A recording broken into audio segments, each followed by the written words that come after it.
Welcome everyone. Welcome to Time Capsule 2.0, the 25-year journey. I'm Tanirika Roy, the Department Alumni Secretary and your host for today. As panelists for the event, we have 5 distinguished alumni from the 1996 batch of Chemical Engineering, IIT Bombay. And they have been very kind to join us today and share their insights and experiences. So let's begin with a round of short introductions before we delve deeper into the motive of today's discussion. So let's get started. First, we have Mr. Anurch Vasta, the Vice President of Lupin Pharma. So yeah, he's joined us from New Jersey. Over to you, sir. Hi, so my name is Anurch Vasta. As Tanirika said, I'm a graduate of the batch of 96. After graduating in 1996, I came to the US to get my master's and my PhD in chemical engineering. I got that from Princeton University. And in 2001, after graduating with a PhD, I came back to India and joined Hindustan Unilever Limited in their R&D center in Bangalore, where I did R&D for about 5 years. In 2007, I decided to go for an MBA and then joined IIM Ahmedabad for their 1-year MBA program. Graduated in 2008 and decided to join pharma at that point in time. So I joined Dr. Reddy's in 2008 in Hyderabad and was there for about 6 years across various, functions, including R&D, strategy, BD, and so on. And then in 2013, I got the opportunity to move to an expat position here in Princeton, New Jersey. So in 2013, I came back to the US and have been in Princeton since then. About 3 years back, I left Dr. Reddy's after my boss left. And he went to Lupin, and so I also went with him to Lupin. So I've been at Lupin for the last 3 years. So, that's a very short introduction.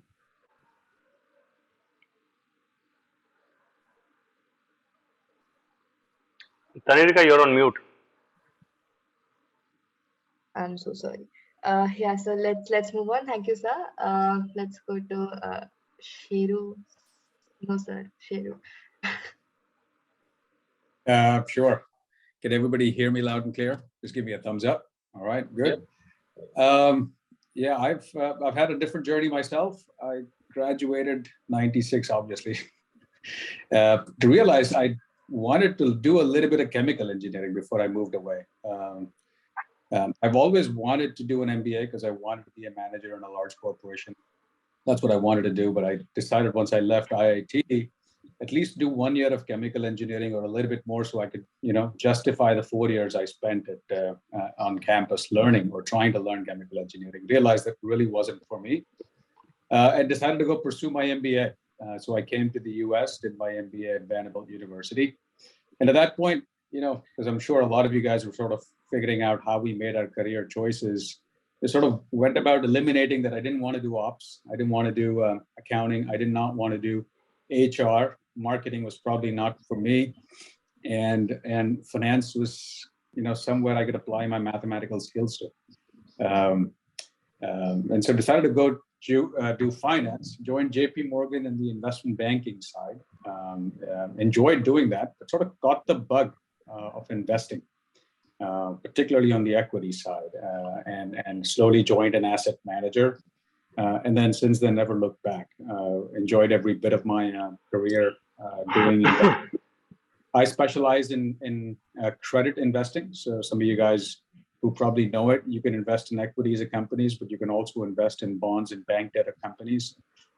It's a little bit more safe to invest in credit. You don't have the volatility of the equity markets, and you steadily generate returns. So that's what I did at a company called Paulson and Company. I was the credit portfolio manager, and then 3 years ago decided to go venture out on my own. Today I run about $500 million in a hedge fund called DSC Meridian Capital. It's my firm. We're about 12 people, and that's my story. Thank you. That was great to hear. We have a lot of finance enthusiasts in our college, and we have a finance club as well. I don't know if it was there at that time. No, it never was. So that. So let's move on to Prashantha. He's the International Faculty Director of the Art of Living. Can you all hear me? Yes, yes. Good. So, after I graduated from IIT Bombay, as Sheru said, I eliminated many career choices then and there. I didn't want to study abroad. I didn't want to study more. And I didn't want to pick up a job. And then the only option was to start a business of my own. And that is where I started. My inspiration was Dhirubhai Ambani. Start trading, start doing business, build up an empire, and become big. And in those days, we did not have any startup funds. So I was in the process of raising my own funds through various options. And I started a couple of businesses to raise my own funds. And a few months later, 7-8 months later, I found myself in the Art of Living Center here in the Bangalore ashram. And I stayed here for a month, and it was very inspiring. I was working with small children, educating them with maths and science, and that caught my imagination, and I decided to continue being here. So over the last 25 years, what I have done, I have worked with various children across various states. At one point of time, I was, running 700 schools, which teach more than 70,000 children free of cost, which gives them free education. Then I have also involved myself in a lot of social projects. When the great tsunami happened in India, we can't call it great, but the big tsunami happened in India. I was actively involved in the villages of Andhra Pradesh, Tamil Nadu, helping people out, helping build their livelihoods, build their homes. And I built a couple of schools. And in fact, the work we did across Tamil Nadu and Andhra Pradesh was very well appreciated by the government of Tamil Nadu. President Kalam visited our site of work. He also spent a good 15-20 minutes with us, understood what we were doing and appreciated our efforts. And like this, whether it was in the earthquake in Nepal or the earthquake in Gujarat or the floods which happened in Bombay, the floods which happened in Uttarakhand, somewhere or the other, I was involved in those projects also. And then, closer to chemical engineering, I helped set up the Ayurveda medicine manufacturing arm of the Art of Living, where we manufacture Ayurvedic medicines, and all my chemical engineering was used there. Finding out the proper machineries, finding out the proper processes to make sure that everything is happening. So I was exposed to my chemical engineering also. Then I also became a civil engineer and a project manager. If you come to a Bangalore ashram or if you do Google search for a building called Vishalakshi Mandap, it's a very iconic, huge building, multicolored, design, and I was involved in that also. And like this, many other social service projects. But my primary, these are all my secondary activities. My primary activity is I'm still a meditation and yoga and meditation teacher. I travel all over the world. I have traveled to more than 40 countries. I have given a lot of talks, a lot of programs which go into thousands, and the highlight of it was me giving a talk at the European Parliament, giving a talk at the United Nations, and many such places. So nice to connect with the fellow IITians and the younger ones also after such a long time. Thank you, sir. Thank you. That was something really different from what we usually tend to hear. So yeah, thank you. Let's move on to Mr. Nitin. He's a PCM security specialist at Chevron, and he's joined us from Australia. Hi everyone, and thanks to Tanrika firstly for inviting me into this and choosing me in this panel. Yeah, I think one difference between what the others have just said and myself was I was very clear in the beginning that I want to be an engineer. You ask small kids what they want to be, and they say I want to be a fireman, I want to be a train driver, whatever. I was very clear from a young age that I want to be an engineer. So I'm fortunate enough to do engineering still. After passing out, I joined Asian Paints. My title was quite fancy, project executive, but it was mostly in charge of expanding the paints plants across India. Basically, in 1996 or in the 90s, there was a big economic boom. So it was big growth in the residential industry, and paints is required for that. So the company was expanding, and I was in charge of in the expansion projects. So basically got a chance to see different parts of India. Worked there for a few years, mostly doing actually electrical engineering and a bit of civil and structural, not so much chemical actually. In fact, in my career, I've not done much of chemical engineering, probably more of process control than anything else. But yeah, so after Asian Paints, I got a chance to work in ExxonMobil in Singapore. So I went there. Basically, I was doing handling that. That's where I started my journey into process control. I started looking at the process control system, and then slowly the process control applications in the refinery. That was an oil refinery, and subsequently, while I was in Singapore, I also did my master's from NUS, National University of Singapore. Few years later, we wanted to move back to India, and I joined this company called Matricon, which had opened an office in Pune. So I told them, look, I'm happy to join the Pune office and work in the back office. They said, look, we need a process engineer in Perth for a bit, and then we'll see after that project's over. So I moved to Perth, and we did that project. But then after that project, GFC hit. So that was the end of the Pune story. So we were in Perth instead of Pune, and then I've been there ever since. Matricon got bought over by Honeywell. So I worked with Honeywell for a bit. In fact, I worked for Honeywell when they're doing a project back with Exxon again. So I worked on for ExxonMobil, but via Honeywell this time. And then I quit and joined an EPC company, engineering, procurement, and construction company called Osenco. And my title there was an electrical engineer, believe it or not, although I was a process engineer. But I was basically handling instrumentation and control, design of the instrument and control for copper mines in Kazakhstan. After the project's over, I founded a company called Excellent Control, where that company basically makes software. So we basically make the software for process control and instrumentation. And then I got a chance to work for Chevron on contract again, and I'm still there with them. So my title, PCN Security Specialist. Basically, PCN is a process control network. So I'm in charge of the cybersecurity and automation on an LNG offshore platform. Actually, I'm sitting on the LNG offshore platform right now. It's in the middle of the Indian Ocean, and I'm talking to you from there. So that's me. Thank you so much. Actually, Nitin had sent me a picture of the way he's working from, so I'd like to share that if you don't mind. Sure. Is it visible? I mean, he's here right now.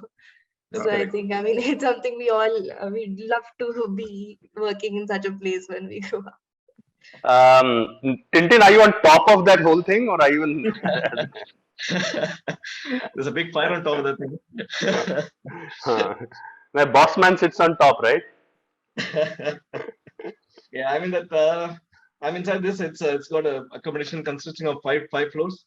So right now I'm in the office on the middle floor of that. Yeah. Right. Fantastic. I think, yeah. So I think we'll move on to our last panelist, Mr. Pralay. So yes. So fun fact: I graduated from IIT in '96 in chemical engineering. One of the main reasons I graduated is the guy who was speaking just before me. There were, I think, 3 or 4 of us. I think Billu, me, Popo, and Ghazis from time to time. We used to land up in Tintin's room the night before every exam, and Tintin would take us through the entire portion that in 3 hours, and then we would just go back and play carom or whatever and land up for the exam. So Tintin was instrumental, pun intended, in getting us out of IIT in 4 years. So my thing at IIT was I was very, very active in the extracurricular front. I was half the time I was in IIT, half the time I was attending an intercollegiate festival somewhere. During IIT days, I started singing on the orchestra circuit because I used to sing at intercollegiate festivals, and some of the musicians there sort of asked me to join in their orchestras and stuff. So I'd started singing at that time. I was writing quite a lot. I used to write for a magazine called Jam. So I had, and I was playing a lot of sport and stuff. So I was having a ball at IIT, to be honest. So when I graduated from IIT, at that point, this is just after liberalization, the best jobs available were FMCG jobs, and TCS had just come. So I got hired by a Japanese company called Marubeni, which was, I think, the highest or the second highest land-based job at that point. So got very excited, joined. In 5 days, I realized it was like the worst thing ever because they didn't know what they were doing in India because it was post 91. A lot of people had come in and set up offices, but the work hadn't started yet. So they had a liaison office here, and there was nothing to do. It was a trading company. It was a Fortune. I think it was number 4 on the Fortune 500 list, but they had no work in India. So they'd hired these bunch of IITians who were sitting around doing nothing. We had a Japanese boss. It was an open plan office. So the Japanese boss was sitting in front of you, no laptops, no computers in those days. So I got so bored out of my mind that I went and complained to everybody I knew. The owner and editor of the Jam magazine, she asked me to sort of join her as assistant editor. So that was my first proper job. I worked as an assistant editor for Jam magazine for about 4 months. My parents got very upset. So I had just for kicks, I had applied to London School of Economics. The admission came through, and my parents pressured me into going. So eventually, I gave in, and I landed up in London. I did my business studies there. Um, then I joined a chemical engineering company called ICI, also paint company, Dulux, but they had a chemical engineering arm. I actually started off in the UK. They put me in their process engineering department in the UK. I quite enjoyed chemical engineering at that stage, specifically because I was working for PTA plants. These are people who are doing research in PTA technology, and they had a 40-member research team there, and different people were doing cutting edge work. So I was given charge of modeling on Aspen, which was cutting edge at that time, and I suddenly realized I'm actually good at this. So I was very bad at remembering all the formulae, but if the formulae were modeled into a software and I didn't have to remember the deltas and psis and epsilons, I was quite good at manipulating the different blocks and getting results. So I actually did some interesting stuff. I did some modeling that helped them save a lot of money as well. So that went well. While in the UK, I also got into music production and composition. So I had a guitar, I had time. Work there was 9 to 5. So and I was 10 minutes away from work. So 10 minutes, 15 minutes, I was back home. I had the entire evening. I had a Saturday, Sunday weekend. So the point is, I was actually able to work and do music at the same time. And then I got transferred back to India as a process engineer in the process engineering manager, I think, in the process engineering department here. And suddenly I went from a research cutting edge job to a maintenance job, which is pretty much what engineering is or was in India at that time. That if you were an engineer working in India, you were pretty much in the maintenance sort of space, keeping things running. Um, Quickly, I realized that the Indian work ethic required you to do either or. I could either be an engineer or work in a formal job or do music. I had to make a choice. This was a time when indie pop was really big, 97, 98, 99, 2000. All the Lucky Alis and Strings and everybody was coming out, and a lot of rubbish was coming out as well. So I heard all that and I said, I can do better than this. So I actually quit my job. This was in 2000, and I took a 6-month, 8-month break, completely knowing that what is the worst that can happen. I'm an IIT, London School of Economics graduate, I can always get a job. So I took a year off, created some music, got almost signed on by Magna Sound. We had a verbal deal, but Magna Sound folded. There was a big indie pop industry crash. So my sort of dreams of becoming an indie pop star sort of didn't work out. Um, I made my way into radio. I started doing voiceovers. I made my way into radio. I joined Radio City in Bombay as their breakfast jock and producer. I then was hired by Radio 4 in Dubai. Then I went on to work in radio in London. Then out of London, I was hired to do radio in Delhi and then in um, um, Kolkata. So I moved from being a radio jockey to becoming a head of programming in 2 stations. And I was business head in my last station in Kolkata. Um, Sort of in the middle, I did a MA in media economics, media communication in Denmark, in Aarhus, and in the UK. That was on a scholarship, so that was fun. But I did about 10 years of radio, and then it sort of got political, and a lot of people. So in media, you'll find that a lot of people feel threatened by people who come from analytical backgrounds because we see things in numbers that they can't. You look at data and you can crunch data while they are arts graduates basically, so they can't, and they're like they just feel their way through things. And somebody who actually uses analysis. So anyway, it got political, and I quit radio. I was already doing very well as a voiceover artist. I was making quite a good living, and I went traveling, and I figured that I don't need to be in a city to do voiceovers. I don't need to visit studios. I can work out of a portable setup, which is in 2011. My wife and I, she's a hairdresser. She got sick of working in Delhi, so we moved to Goa. 2011, we moved to Goa. Um, we've been here since. It's been what 10 and a half years. We started a salon business together. My wife is one of India's top hairdressers. We started a small salon. My wife is an artist, so she said, "Can you help me run the business?" So I pretty much started running every aspect of the business other than the art of it. And I've been doing that. We've moved on to 4 salons. We have an academy. We uh, are pretty much cutting edge. The kind of hairdressing we do is ahead of everything. Currently, we are working on a tech startup to bring to modularize and revolutionize salon training, and then leverage that into sort of salon aggregation based on technical standardization kind of a platform. We're in the middle of looking for seed funding. We are in the middle of registering with Mumbai Angels Network. We have a lot of interest from some of our existing customers who are big industrialists. So that's where we are right now. And okay, so that's the work-wise. 3 years, 4 years ago, I decided to get back into music. So I started a band. I have a band called Groove Dakshina. I sing. I have a keyboardist and a percussionist, and we basically take Hindi songs, mostly old and 90s Hindi songs, and we sort of play them in Western style. So we do a jazz version or a reggae version of Pukarta Chala Hu Main, or a jazz version of Dilwar Mere or something. So that's what we do as a band. I've also, during the lockdown, I decided I want to get back into music properly, into original music. So I've started putting out some of my original compositions on all these streaming platforms, Spotify and things like that. 5 songs are already out.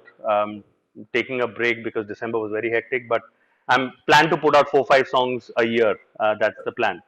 So that's what I'm doing. I'm in the salon business. I'm in the startup business. I have a band and I sing and I do voiceovers. That's my journey. That was a wonderful experience listening to it. So I mean, I'm sure going through it would have been all the more interesting. And yeah, it's been a ball. It's really, I'm really lucky to have you with us here today. Thank you so much for joining in. And so for the audience, as you can see, we've got a huge myriad of fields of work that everyone's from. So put your questions in the chat box, and I'll try my best to get them cleared. And we'll try to have you all talk as well. We let people raise your hands, and you all can ask your questions if we have time towards the end. So yeah. I'd like to start with asking questions to all of you, like whoever wants to answer. Yeah, so a major question which I received from the students was the fact that this choice, the decision of what to do in life, or what career path do we want to choose? Do we want to stick to core? Do we want to switch, or whatever? Like, do we want to follow our passion or develop a different niche? How do we choose out of all the options that we have in front of us? How do you make a choice? So I guess whoever wants to answer that question can raise their hand, and then Sheru, would you like to take that, or Anuj? I was going to say that's a loaded question. Look, Yeah. we've all been through your stage of life. I don't think I knew what I wanted to do except that I wanted to be a manager. So I'll say, we're all a product of our experiences and our passions. I clearly wasn't as talented as Pralay was, so singing was never an option. But I always looked up to my dad, and I wanted to be a CEO of a company. I mean, that's sort of what I had at the back of my mind. And like, Tintin, I fancied the idea of being an engineer, but very quickly realized I wasn't good at it. So I think we sort of make our choices based either on passion or what you want to do. I think my only career advice is, in life, we all want to be successful. You either pursue a passion because you really get satisfied doing it, or two, if you join a field, you want to join a field where you're good at it. And ideally, even if you're good amongst the fields you're choosing, you want to find the field that has growth in it. So I don't give career advice to MBA graduates today to come join investment banking, for example. It's not because finance isn't fun, but as an industry, you also want to see if you can do fun and have growth alongside having fun. So there's sort of two practical ways of thinking about it, right? You either choose a passion or choose an industry that is growing. That really simplifies things, because you'll have a lot of choices. But at the end of the day, I think one of my friends said it best. Look, everything is going to be fine if you work hard at it over time. You'll never know what you're missing out. That's the tricky part in life. Or you'll get stuck in a great job and be stuck in politics and have to leave it. So, you got to swing it. But ultimately, if you really want to boil it down to how to make decisions, from my perspective, the advice I give is either pursue a passion or pursue an industry that's doing well. It's one of those two things, and you won't go wrong. So I'd like to add to that. I think that's actually great advice from Sheru. I think the core point is, after 25 years, we've just had a reunion. One thing we realize is that everybody is doing well. Okay, so it's all going to turn out good. Whatever path you choose, you're not going to screw up. You're IITians at the end of the day, right? So let's start with that. Let's start with the fact that you are going to get somewhere in life. Now, this is a question that I have wrestled a lot with, because when you choose to follow your passion or you choose to go down an unconventional path, there's always the question of opportunity cost, right? What I could have done if I would have gone down a more conventional path. But that is a tricky question, because you always always hear the success stories. You hear of Nitesh, who sort of did Dangal and did Chichore. Now that's a success story, but then you don't know about the 6 other guys I know who exited IIT, went into filmmaking, and really struggled. So you always hear the success stories. It's always survivorship bias, as they say in the finance industry. So please realize that following your passion does have costs. This is the first thing I'd like to point out. 2, you have to understand that there is something called competitive advantage and entry barriers. When you get into an IIT, when you go into an IIM, when you go to a Vanderbilt, you're doing something that is not accessible to 99% of the world, right? You've built an entry barrier. On the other hand, if you want to be a singer, any Tom, Dick, and Harry from anywhere can attempt to be a singer. So you're competing with everybody rather than a select few. So if you have the capability to build an entry barrier around yourself, which you have started with your IIT journey, and unless you have a compelling reason or a passion that you simply cannot ignore, please stick with your entry barriers. Please, if you have spent 10 years becoming a specialist medical doctor, don't quit your medicine for singing, is the first thing I would advise, right? Because you have entry barriers, and the guy who's washing windows somewhere is also going to go on America's Got Talent or India's Got Talent, right? So please focus. Yet if you're really passionate about something, go for it, because you have the backup of an IIT education and everything, which is what I did. I had the confidence to give what I wanted to do a shot, because I had this backing. And end of the day, the skills that put you into IIT also are skills that you can leverage across a variety of industry, and you can use it in the salon industry, you can use it in the music industry or radio industry or whatever. But yes, if you've built entry barriers, if you've built some buffer against competition. Use that, leverage that is the advice I would give. Prashant. Yeah, I would also like to add, when we are young with lots of options in front of us, the driving force is will I be successful? And that puts in a lot of fear. Okay. So one thing is, as Pralay said, no, we are all IITians.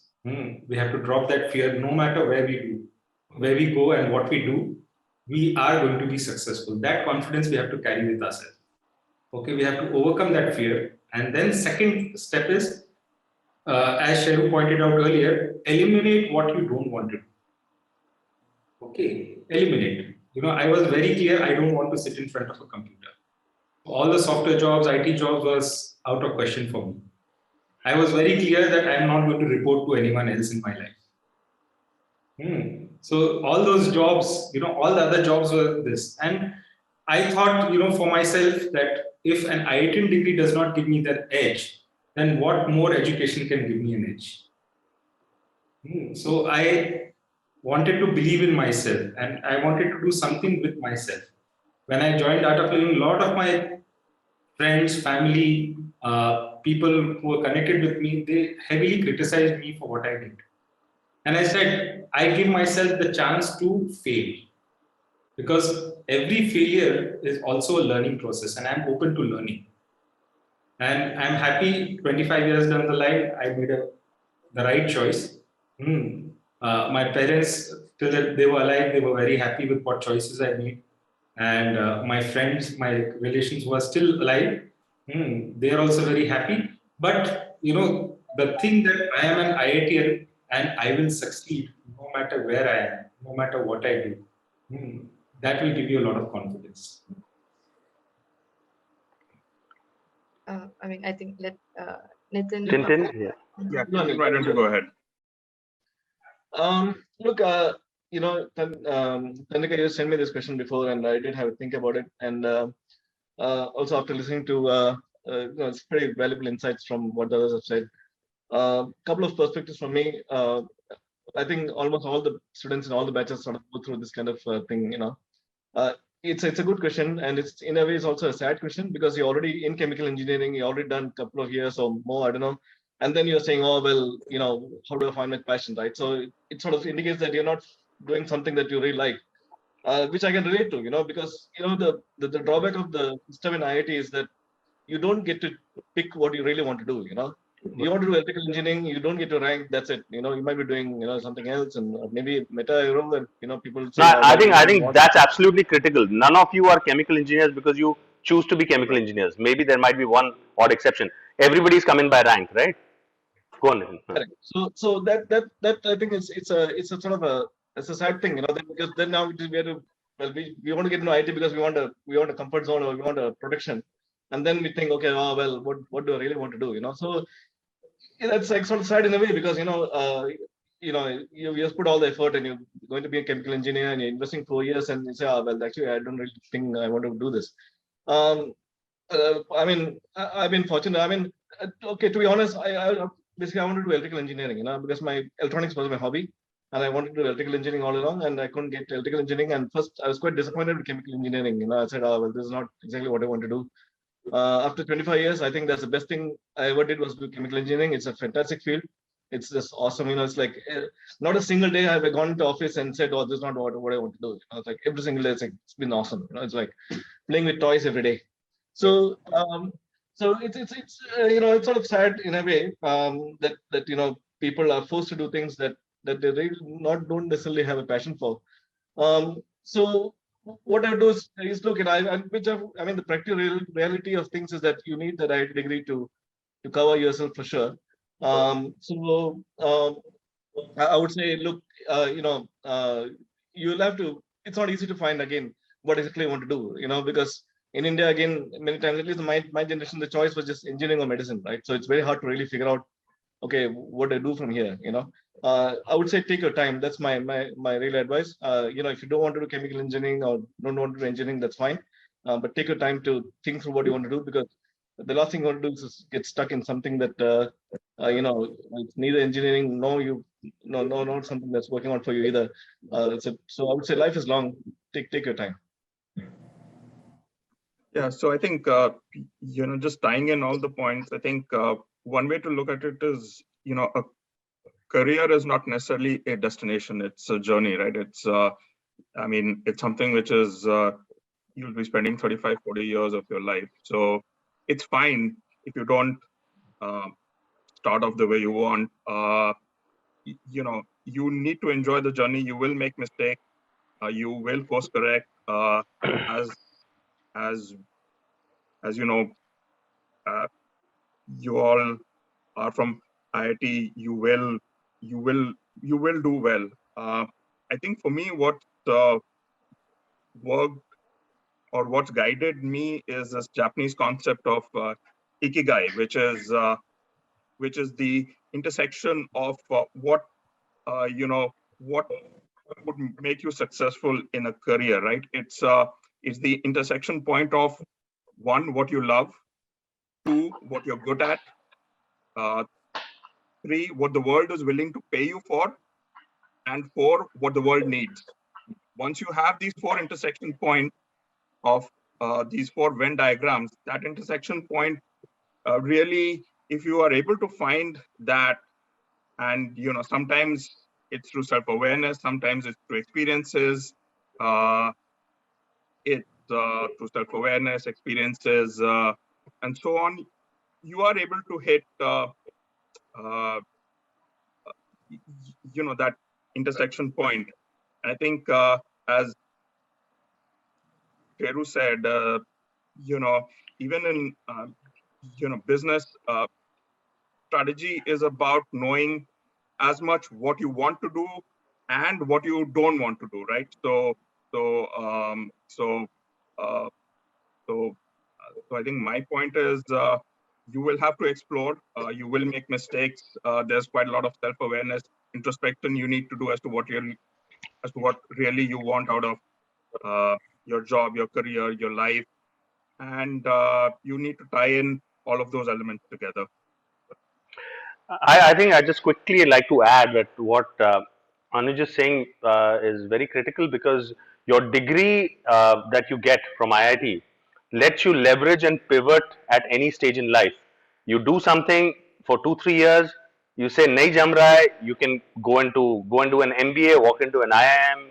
You can, Prakash Patel Popo, our batchmate, he 4-5 years he worked in industry, didn't like it, said the future is software. He just went and did a coding course. His coding course and his IT exposure, and he worked in Patni Computers for a couple of years. And with his IIT background, he was better than the other people. Did very well, went to the US. So what I'm saying is, what you have, one, your skill set, because you've managed to get through JE and get through the filter. 2, the degree you have gives you a lot of credibility in the world. What you start with need not be what you end up with. Like he said, like Anuj said, it's a journey. It's not a destination.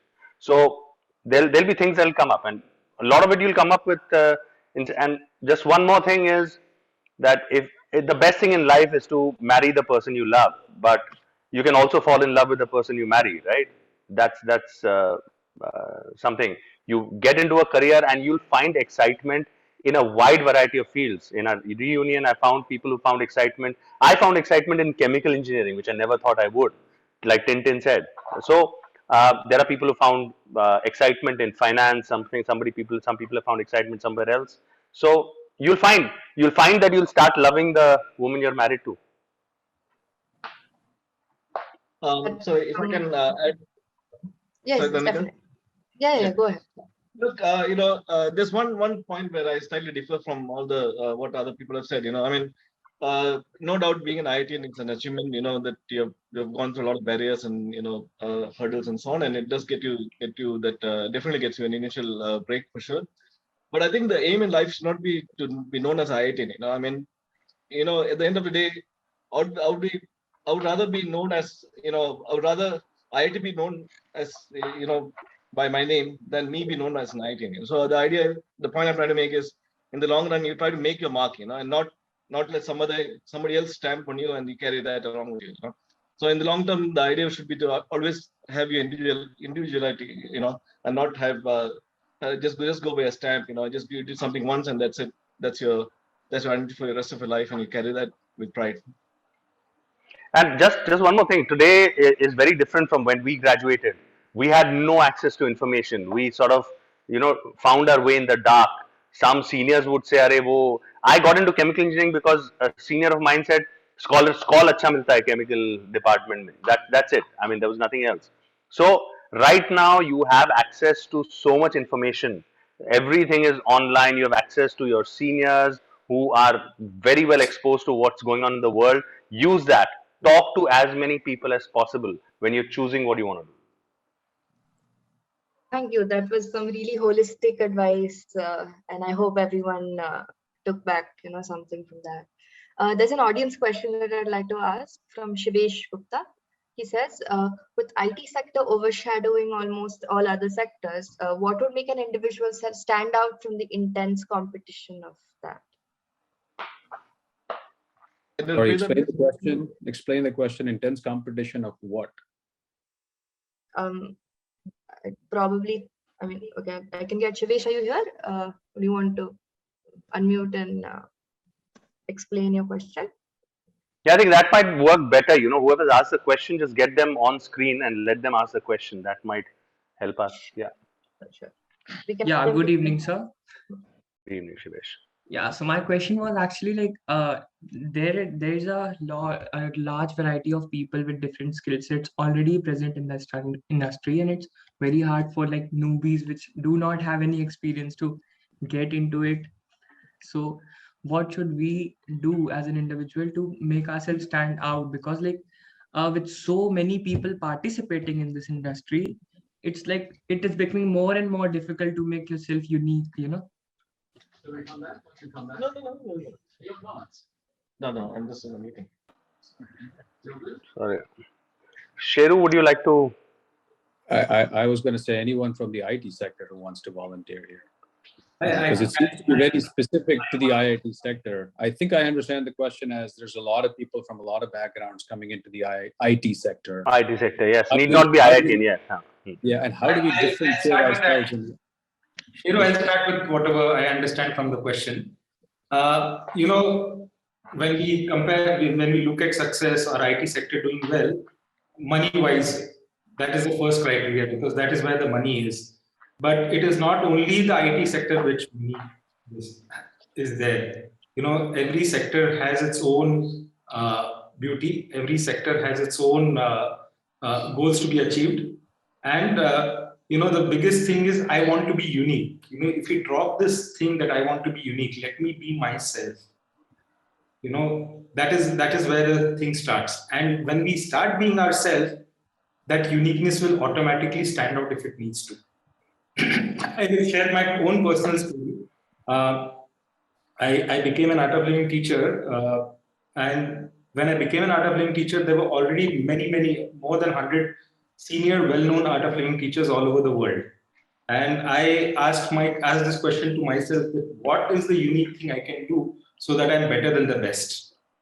Okay, there were some teachers who were good singers. There were some teachers who were good communicators. There were some teachers who had good, hold over people and language and all those things. And I realized that I did not have any of these qualities. So I had two options with me. Whether I try to be somebody whom I don't want to be, or I cannot be, or I be myself. And I said, I will be myself. If people come my way, that is good. Okay. So whatever career choices you're making, you see what you want to do. Okay. You may stand out 15 years later, 20 years later, you may not. But you will have that satisfaction that you have been what you want to be. I remember seeing the movie Three Idiots and that one dialogue which stands out, Amir Khan tells Madhavan, imagine yourself lying down in a hospital bed 50 years later, just waiting to die. At that moment of time, what is the thought you would like to die with? That I have lived my life the way I wanted to live, or I have lived somebody else's life? Okay, so I would say you live your life the way you would like to live, and if the uniqueness needs to stand out, it will stand out, no matter where you are. Sorry, I would like to, as somebody who's for the last 10, 11 years, I've been running a brick and mortar business, and I always had this little bit of skepticism about IT and startups and like, yaar, ye log asli kaam nahi kar rahe hain. But I mean, I would my take on this now that I'm doing a startup and I've got very excited by the whole idea is that there is something about IT that makes it stand apart from other areas. The ability to scale specifically with tech. Uh, for example, when we used to listen to music, we had cassettes and CDs and things. Every time you wanted to sell a copy of music, you had to physically make another copy. And today with MP3s, you don't need to do that anymore. So you only create one, and then you can sell you can make infinite copies. That's scale. And if and that's where the action is today. That's why Amazon is successful. That's why Swiggy is successful. That's why Ola is successful, because they make one app and that app can be used by millions and billions of people. So there is definitely, according to me, there is a lot of action. So your question is very, very valid, Shivesh, that IT is a sector that is probably going to be an exciting sector to be and a happening sector to be in the future for at least you people. And the question really is, how do you stand out? I I would like to assure you that if you've been through the kind of exam you've been through to get into IIT, you already stand out. It's just then it's a question of luck. It's a question of, because today you don't know what is going to be the great technology or the great big new thing tomorrow. So you just keep yourself in the game, uh, and assume that you have a competitive edge because of your better analytical abilities, and hope that you are in a sector where you can leverage it and monetize it. Um, but in terms of standing out in the field you choose, say you choose whatever, this stack or whatever, or full stack, this thing, whatever you choose, if that sector sort of starts dying down, you need to be agile enough to move to something else. But there is luck involved. But in terms of how do you stand out, your abilities will be better than a lot of people you're competing with. There are people who will be very good at coding and very good at IT or whatever. They'll be outliers. You'll be part of the at least the 5%, top 5% anyway, because of your background. So then you just hope that you're in the right place at the right time. That's how IT works. Yeah. Can I just interject? I never like disagreeing, but just don't take your IIT degree for granted. I think what I want to just move Pralay's comment into is, you guys are smart innately and take advantage of that. But the fact that you are an IITian is not going to guarantee you. I'll tell you, there's a dime a dozen bankers here who are all IITians and haven't done as well. And I'm not saying this because I have. I'm just saying, don't take your degrees for granted. But look, every line, whether it's what Prashant is doing, whether it's what Pralay is doing, you have to capitalize on what Anuj said is your strength. But at the same time, I mean, there's small little skills. I mean, I came from a small town like Indore, and fortunately, I was well spoken. And that helped me get a long way in investment banking. So you all have to realize, when you get to your fields, when you look up to your CEOs, when you look up to your managers, you need to understand what really made them differentiate. And a good number of times, it's luck. But you're right. Today, it's so competitive that luck alone and IIT degree alone is not going to help you. You need to look at the next guy or the senior person and figure out. And sometimes it's being smart. Sometimes it's being political. And I think you have all of those skills. But I think the fact that you need to be extremely self-aware, if you need to be well communicated, you need to be well communicated. If you're a coder and you're not communicating with everyone and all you're doing is coming up with exceptionally good programs, hey, go do that. But you need to be a good programmer, because you don't need communication skills. So it depends on what you define by success in your field. If success in your field is defining to be the best coder, go learn all those algorithms you need to learn. But if you're looking at Nandan Nilekani and you're looking at the CEOs and say, I want to be a CEO, then I'll tell you what, your programming skills are not going to be the skills that will get you all the way to the top. I mean, ultimately, a CEO is guy who understands a lot, but really is a great leader and is a great manager. And I'm telling you, my biggest disappointment during my time at IIT was not spending time learning a lot of these social skills. So maybe this is all coming back to career skills, which is, hey, follow all the things you do, you're all smart. But ultimately, there's a lot of other skills, like the social skills, to be able to speak in front of a Zoom, to be able to communicate yourself in an articulate way. I played a lot of squash. I mean, I was a pretty good squash player. I did a lot of drama. I did a lot of debating. It's all those little skills that actually, I believe it or not, helped me in my way to actually do better in my career than just my finance skill or my IIT degree. So I do want to push on a lot of other things that you've got to pursue.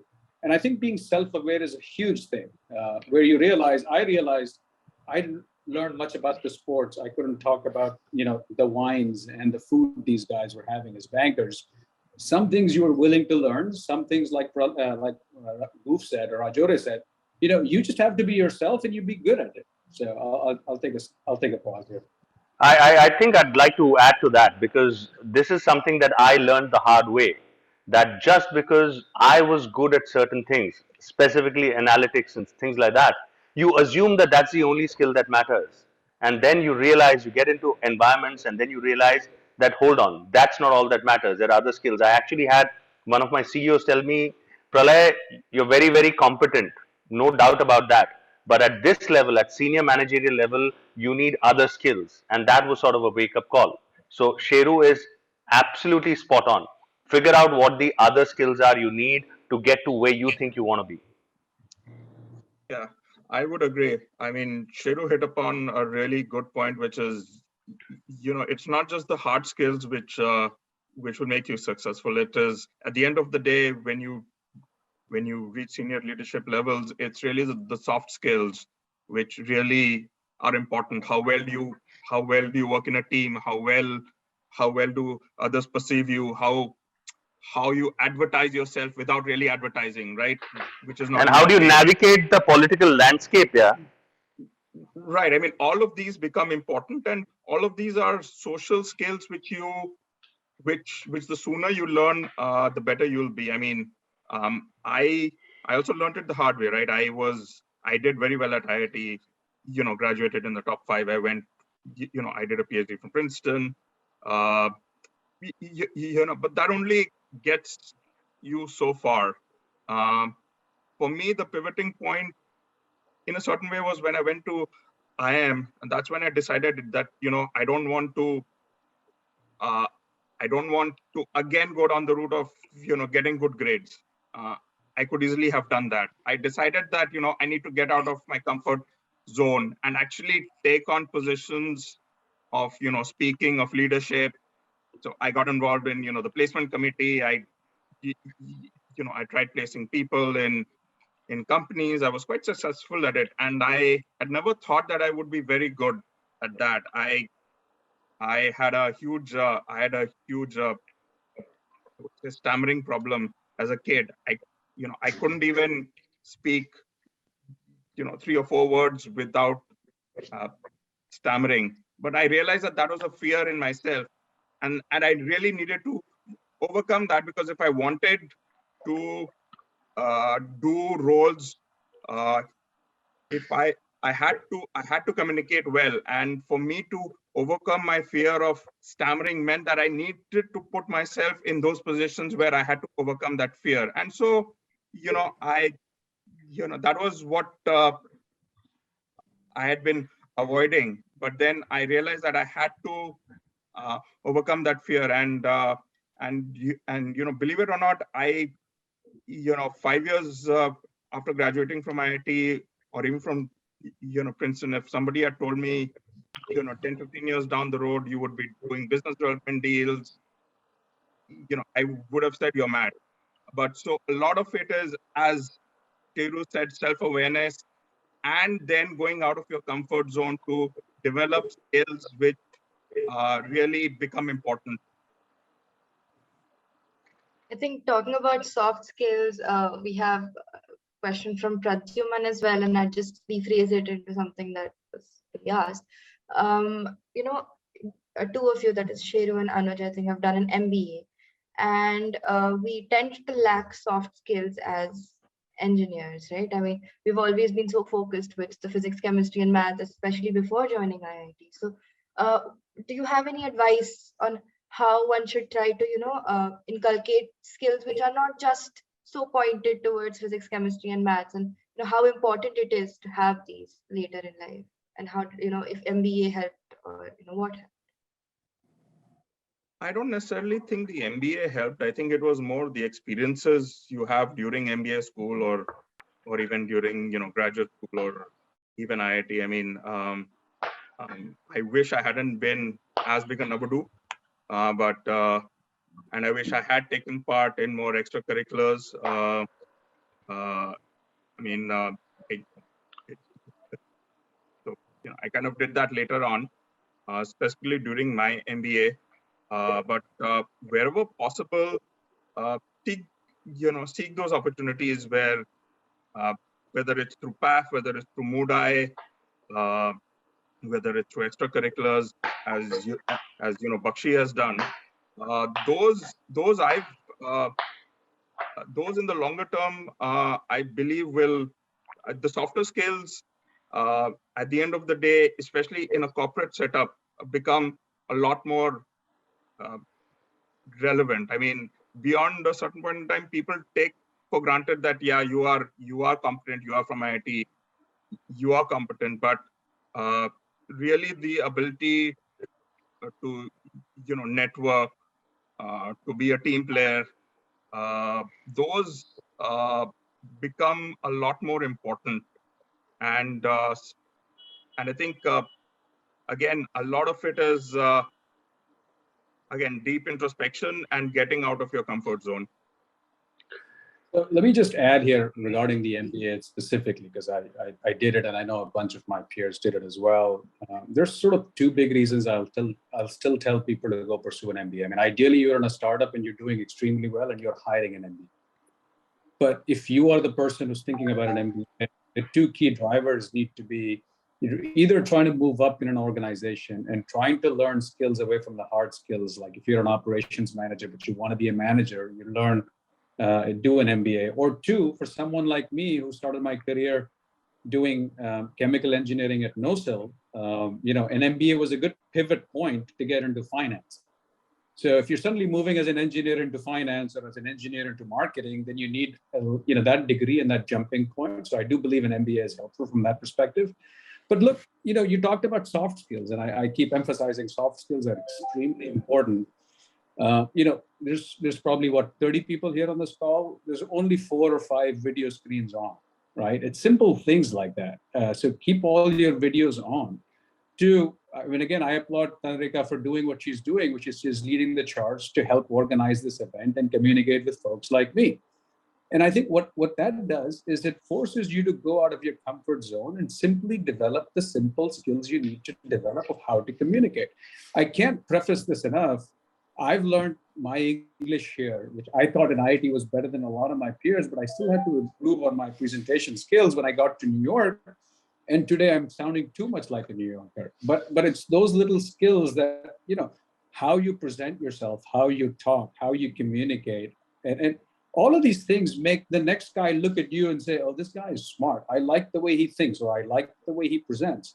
It's those simple skills. The only way to develop them would be to go out and force. I, as an associate, was always nervous about presenting in front of my MDs to the companies.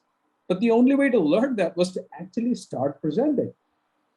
There's a lot you can learn by observing others to say, oh, okay, I think he did this well. Oh, I think he managed the room really well by doing X, Y, and Z. But you won't be able to do it unless you force yourself to do it. So I think, those simple skills of trying to talk, trying to improve your English, trying to be presentable. And to be honest, as an individual, you're a lot more fun if you have a lot more skills. So, we all envied people like Anuj, but at the same time, Pralay was out there doing, singing. And I didn't have any of those skills, but I had my, squash, and I was doing stuff half and things like that. But all of these things sort of come around. You will develop the skills you like, but there are some core skills in terms of how you present, how you talk. Those I think are extremely important. I'd like to add to that because I think I sort of built half my career at least around soft skills. So for me, two things are very important. One is I built all my entire skill set in the intercollegiate circuit. I put myself out there. The first time I went on stage and took part in a competition like Jam, or I sang on stage, it sucked. It really sucked. But I kept going out there. It helped me really get over my fear of the stage, my performance anxiety. All of these things got ironed out in the intercollegiate circuit. I'm not saying you need to go out on the intercollegiate circuit and start singing or whatever, but find something that gets you out of your comfort zone. It could just be becoming lit secretary of your hostel or whatever it is.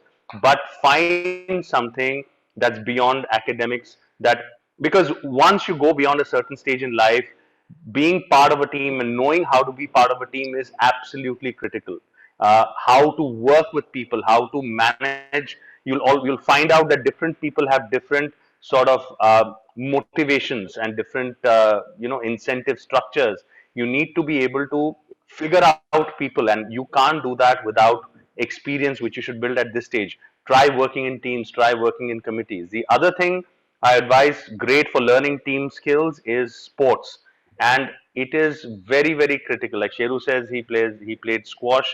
I play badminton. I play tennis. I see a clear difference in just the joy of life and energy that people who have continued playing sports and those who haven't.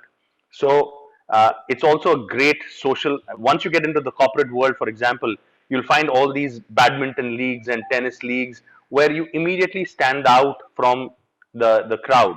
So all these skills which you think might not be very important are actually just social skills and sports skills. I would say invest your time in those. Yes, Prashant. Yeah, we are all talking about soft skills. The two most important soft skills which I would like to talk about is, one is, there are other points of view also. Usually we get into an argument thinking that our point of view is the best. The biggest soft skill we can develop is being open to all points of view. There are some people, as Pralay mentioned earlier, they are more working through their music. Their expression is through music. They can't understand analysis and logic. And we, being from IIT, maybe we are more through analysis and logic. And each of them had their own points of view coming from their own spaces. And we being open to them, I think, is the biggest soft skill we can develop. Open to ideas, open to viewpoints, and if you can handle that, then the so-called office politics, which Pralay was talking about, we will be able to handle it in a better way. When we find a little discomfort in somebody else's view, we have heard it many, many times. We either get into a fight or flight mode. One is we would like to fight it out with that person, or the other is we don't want to be in this situation. I would like to be somewhere else. I will resign from my job. My department is not good. This is not good. And both these circumstances are not helpful for us to grow. If the discomfort is there, if the communication gap is there, let us make an effort to understand the other point of view rather than enforcing our point of view. I would actually like to add to that. I think Prashant has brought out a very, very important point, because this is something you'll face throughout your careers. I've faced it multiple times, and I have typically followed a scorched earth policy. I just tell people, I know what I'm doing, you don't, just shut up and let me do my job. And that sort of backfires later. When the one time you fall down, everybody's waiting for you to fall down, right? So you have to, even if you know you're right, like Prashant said, yes, there are situations in which you will be right and the other person will be wrong, or it's a different perspective. Of course, it's a different perspective. You have to be humble enough to understand that you might not be, your point of view might not be the only point of view. There might be other valid points of view. In that case, how do you navigate that is very, very important, especially we're having constant fights on Twitter and on our hostel groups and stuff. Again, all because we are unable to accommodate another point of view. That's one. But you will also be in situations where you know your point of view is right, the other guy is wrong. How do you handle that sensitively? Or if you are wrong, are you able to admit that you are wrong and the other guy is right and say, sorry, my mistake, I understand, I will accommodate. These are skills that are very, very important, like Prashant said. Yeah. And I know I should not be doing this, but I had already commitments for a meeting at 7:45. So I will take leave.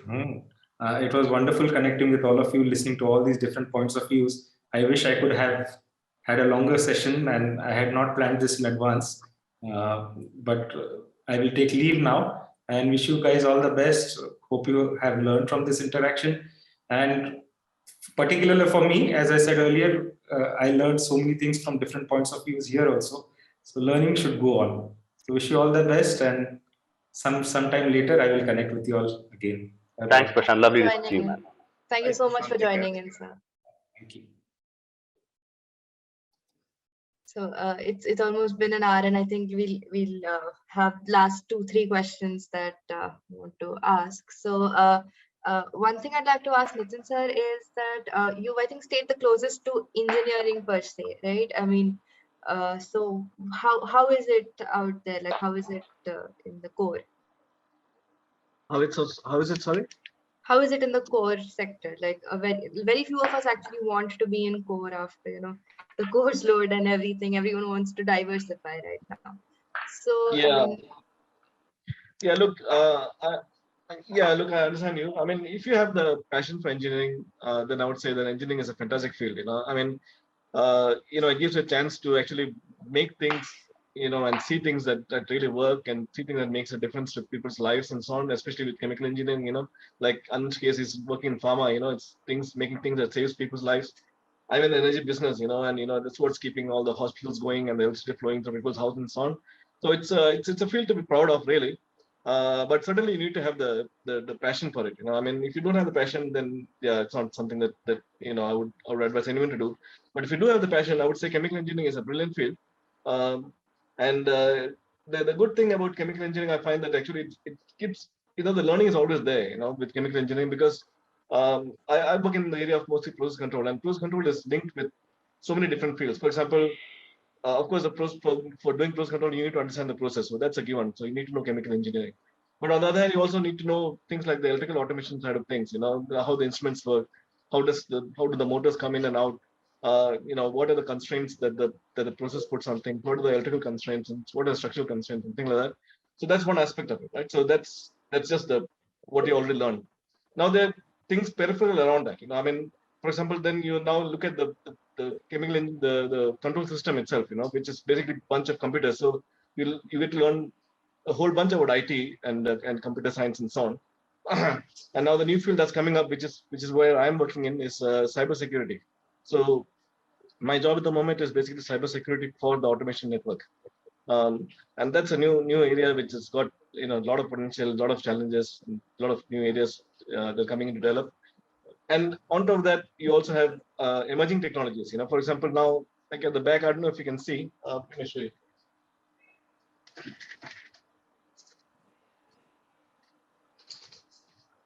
We've got this helmet here, which is used by the operators to go. But what we've done is we've attached the HoloLens on the front of it. There's a HoloLens, and what that does is basically allows the user to go to the plant, and then you look at the equipment, and it actually shows you in front of, just like a speedometer of a car. It'll show you all the diagnostics of the equipment, telling you what's the temperature running in there, and what's the process value, and any vibrations and readings and so on. They'll come up there. So it's quite exciting field to be in. And it's certainly a lot of new developments coming. There's new technologies that are coming up now for green energy and things like that. So certainly, chemical engineering is a very, very alive field. It's if you like, there's a lot of excitement in the field. Yeah. I just wanted to add. I mean, I think one of the best things about chemical engineering is that it's such a broad field, right? I mean, you can be employed in pharma, you can be in oil and natural gas, you can be in hardcore chemicals, you can be in FMCG and so on. It is possible to still, I think, for me, what's worked is after doing a PhD and MBA, I was very clear that I wanted to be in an industry where I could still be involved in R&D, right? So for me, pharma was a natural industry to be in because, pharma industry is really driven by product development.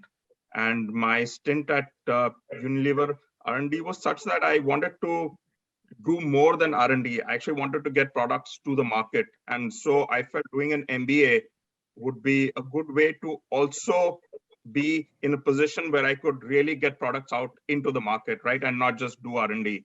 And so from that perspective, pharma was a great choice for me. We spend a lot in R&D. About 15% of my business unit revenue is plowed back into R&D. We file and launch about 30 products a year. And I was, because of my technical background as well as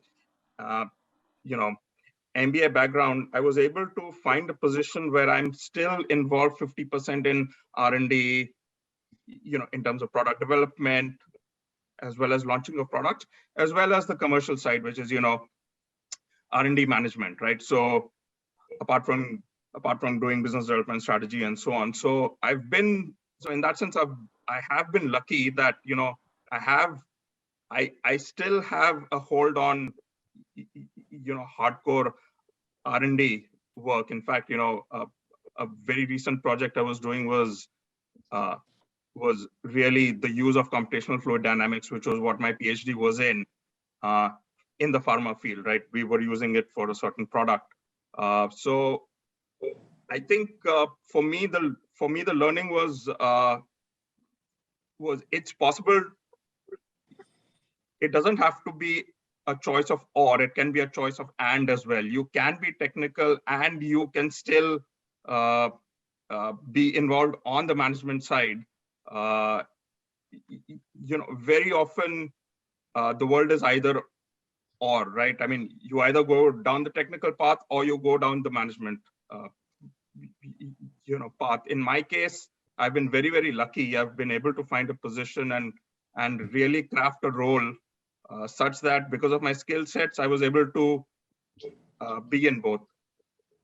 Yeah, my 10 seconds plug on this, guys, is you're either Nitin, who loves engineering, or you're Anurch, who's really good at what he does. I clearly realized very early on that I was in the wrong place at IIT Bombay. I wanted to be, I wanted to go to SRCC to do BCom or Econ, but I found myself. So if you guys think you don't want to be engineers, it's totally fine. You're right, you're probably wasting 4 years, but at least you're getting a good degree. But here's the thing. Whatever you learn in chemical engineering is still not going to go to waste. I mean, I started my career doing investment banking and I focused on oil and gas companies and utilities. And I was smarter than a lot of my peers because I understood how plants worked. And today I'm coming full circle despite spending 20 years in finance, that when I need to go learn about what's happening with EVs, what's happening with new technologies, what's happening with wind renewable and perovskites and all of the stuff, there are two things that help me out. First and foremost is my IIT network of people who are actually in these technical fields who can help me understand what's going on in these spaces and break it down in easy ways. I'm sure if I want to learn about pharmaceutical and some of the technical issues, I might even call into Anurch and things like that. But two is if you're actually paying attention, there's a lot that still helped you in chemical engineering to be able to break down some of these things. So even if you know that, hey, I'm 4 years like Sheru wasting my time in IIT, pay attention to what you're doing. It'll help you in many, many ways. So, don't let it go as a complete waste. Take advantage of where you are, get your degree, pivot in life, which is fine. But I still think a lot of this will come to help later on in life. I agree. This is one of my biggest regrets that I didn't value the 4 years that I had in IIT as much as I should have. I should have, I think, attended more lectures or paid more attention and not just landed up at Tintin's door the night before the exam. So yeah, I completely agree with what Sheru is saying. Utilize your time at IIT. You are in a good field, and the skills that you learn, you may apply them directly, you may not apply them directly, but you will apply them somewhere or the other. Right. Sorry, go ahead. Yeah. No, Nitin, please go ahead. No, Sheru, I was going to say, regarding talking about skills, I actually wrote this program to automatically trade crypto. It's running on the Azure cloud, and it was going so well that people actually offering to invest with me, and I'm too scared to take people's money. I think I should refer them to you. I actually quite like the question that Junaid had put, which Junaid, if you're around, you can probably ask that question, or Junaid, and I think even Harsh had a very similar question. Yeah. Can you let them unmute and talk, please? I think they're at the opposite ends of the spectrum. So Junaid, you want to go first and then Harsh?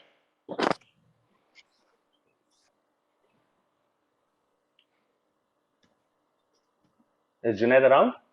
Yes, yes. We're just getting him to unmute. Hello. Hi.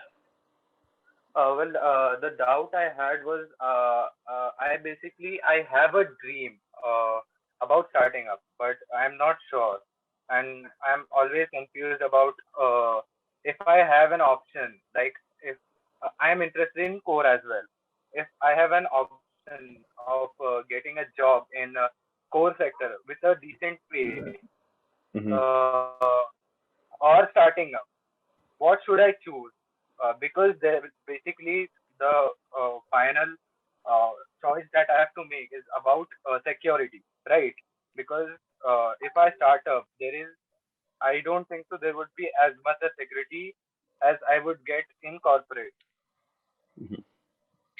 Yeah, and Harsh, you want to add your question, and then we can probably take both of it together because I think they're completely related.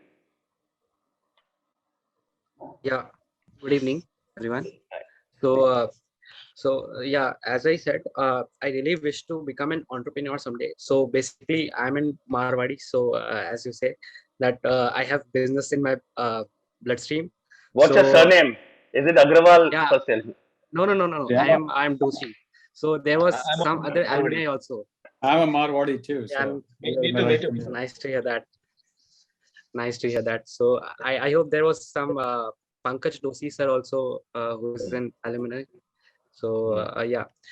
So like I've heard a lot that first work in some company, get a prior experience of what's there exactly in the industry, and then start your venture.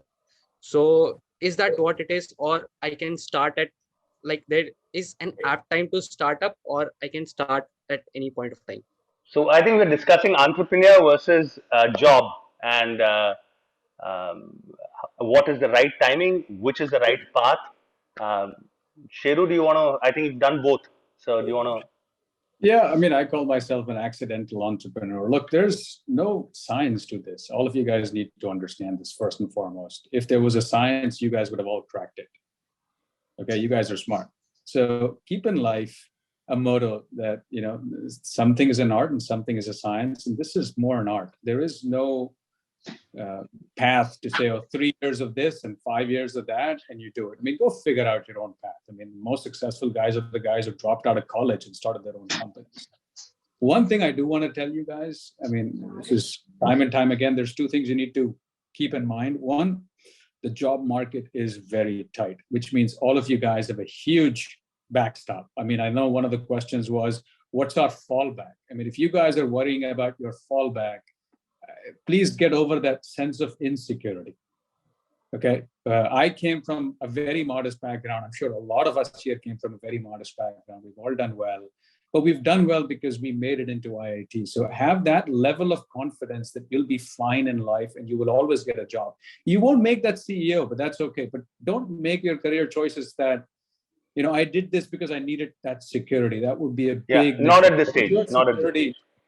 Your security is your smarts. And by the way, the job market is so tight that any Tom, Dick, and Harry, by the way, today can get a job that pays pretty well from Indian standards. This is not a time when I was graduating, when my friend who did not go to IIT as a chemical engineer got a job that was paying him 3,000 rupees a month. I mean, believe it or not, I mean, our job, Tintin, what were we getting paid? $1 lakh a year? Joining from IIT. So it was really 1.31 lakhs a year.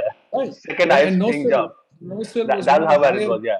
NOSIL was one of the higher paying jobs, but my friend who graduated from a regional college doing chemical engineering was getting paid 2,000 to 3,000 rupees a month. That's like 36,000. So you guys today are in a very tight job market, and on top of it, you have an IIT degree that will actually let you do well anywhere in life. So Junaid, your question, yes, you get the security of corporate. Do you need it? You probably can always jump into corporate. Yeah, you'll probably be 2 years behind your peers, but don't worry about that. But again, follow your passion. The fact that you're thinking about security versus this, I think it's a fair question. I don't want to take the economics lightly, but you are, of all the people in the top 1% of the country, you will get a reasonable job. No, no, So I actually have a slightly different perspective on this. So I've been running a business. I've been effectively an entrepreneur for the last 11 years. And before that, for 7, 8 years, I was in a job. Uh, One thing I'd like to say is that the grass is always greener on the other side, unless, of course, you're like hugely successful. If you've taken a call and you've succeeded and you've done really well, then your decision is great. But what if you don't? It's always what could have been is a very, very big question that comes up in life all the time.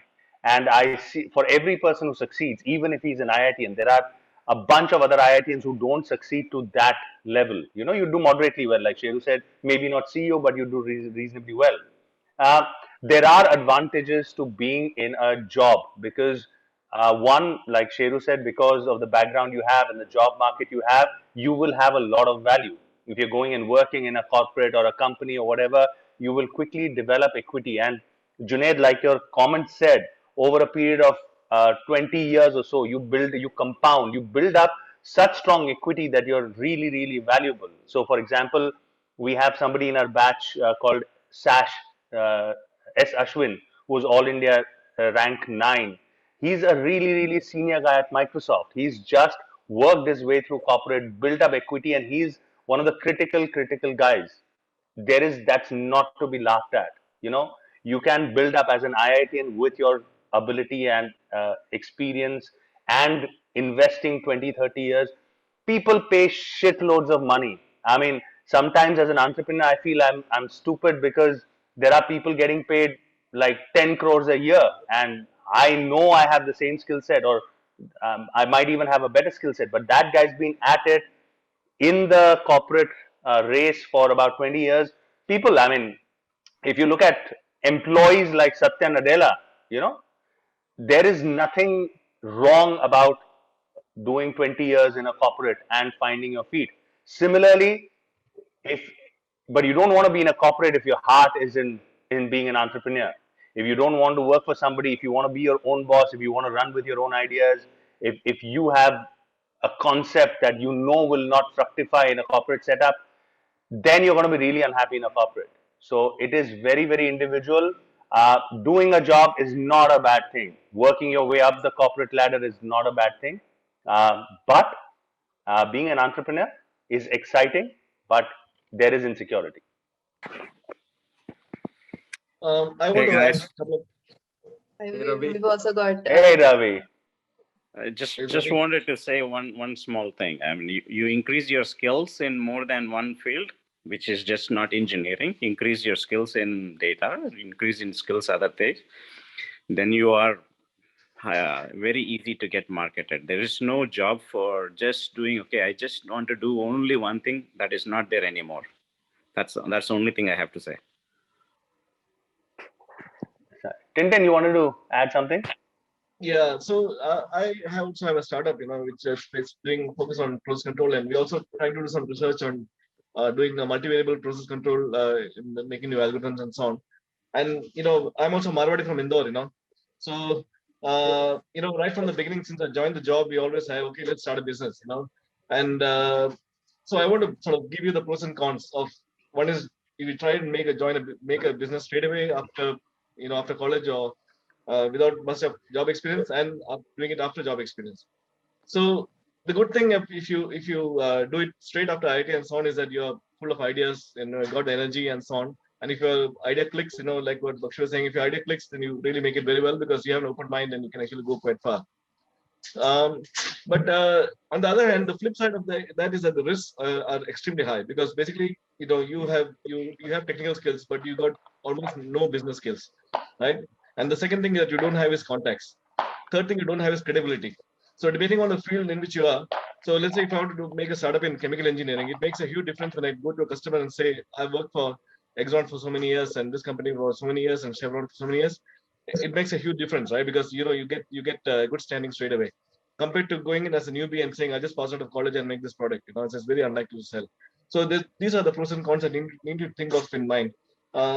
Personally, if I were in your position, I would definitely go and do a corporate job learn, learn about the market, learn about the industry, learn about what the gaps are, learn about what opportunities are there, and then see if you can address those opportunities, and that's when you go in and try and start up a business.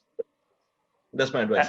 And Harsh, unless you have an idea that you're really, really sure about and really, really excited about, go get some experience and then do it. Guys, it's 9:35. Can we just leave it to the last question, at least for me, and then I'm going to hop off, if that's okay. Yeah, same for me, actually. Thanks. Yeah. We'll all, I think let's end it at this. Anuj, you wanted to say something? And I think... No, I just wanted to add that, sometimes it's even possible in the corporate setup also to find roles which are highly entrepreneurial, right?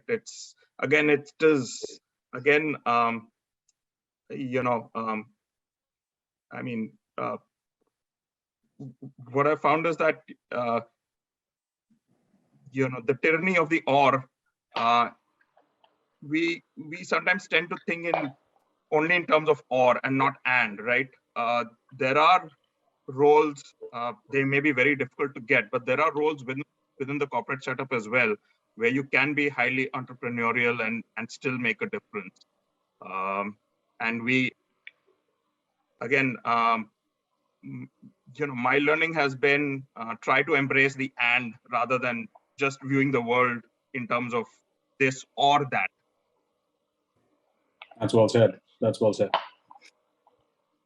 So I think, this was really, really very insightful. And I learned a lot. So I'm sure the audience would have at least learned quite a lot of this. Had a lot to take back from here. And I really want to thank all of you for being here. And thank you to the audience as well for such pertinent questions. And I think let's have Pralay sir sing us an ending song. Okay, sure. Let's do this. Okay.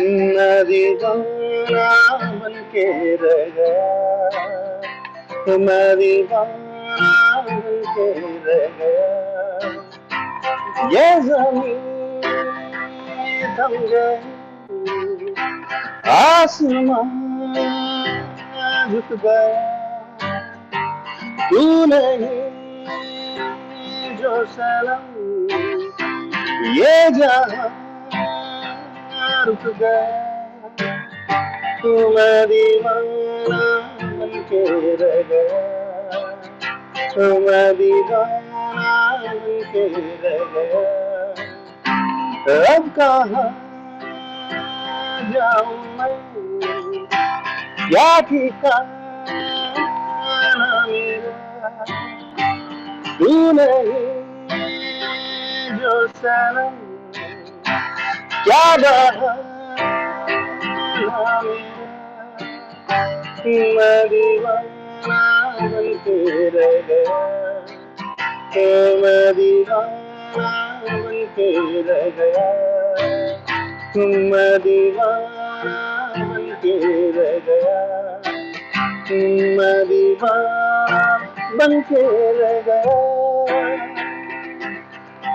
कैसा जुनून है जो जाता नहीं है, बिन तेरे कुछ भी आता नहीं, बेचैन सांसें तुझको ही ढूंढे, तू है कि फिर भी आता नहीं, बेमायना है हर एक महफिल, बेगाने हैं सब यार मेरे, तन्हाइयों के कोरे में बैठा, तेरा ही रास्ता लगदा मेनू बेखुदी है मेरी, बेजुबान दिल मेरा, बेकशिश जिंदगी रहमा मैं दीवाना बनके रह गया, मैं दीवाना बनके रह गया, मैं दीवाना बनके रह गया, मैं दीवाना बनके रह गया।